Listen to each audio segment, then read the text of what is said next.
જલારામ બાપાને લઈને વિવાદાસ્પદ ટિપ્પણીનો મામલો છે વધુને વધુ તૂલ પકડી રહ્યો છે। તેવા સંજોગોમાં હવે જ્ઞાન પ્રકાશ સ્વામીએ વીરપુર પહોંચીને માફી માંગી। પોલીસ બંદોબસ્ત સાથે વીરપુર પહોંચ્યા હતા જ્ઞાન પ્રકાશ સ્વામી। ભારત ટાઈમ્સ ન્યૂઝની સ્ક્રીન ઉપર આપ આ દ્રશ્યો જોઈ રહ્યા છો કે જેમાં જ્ઞાન પ્રકાશ સ્વામી વીરપુર ખાતે આવી પહોંચ્યા છે।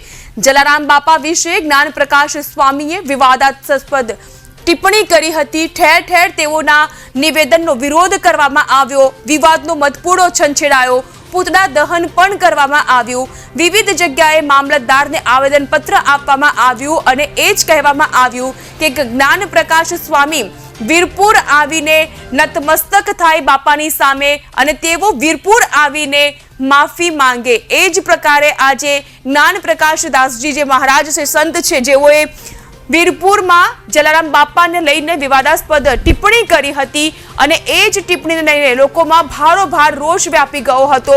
ત્યારે ચુસ્ત પોલીસ બંદોબસ્ત વચ્ચે આજે તેઓ વીરપુર પહોંચ્યા અને વીરપુર પહોંચીને જલારામ બાપાને દર્શન કરીને નતમસ્તક થઈને તેઓએ માફી માંગી છે।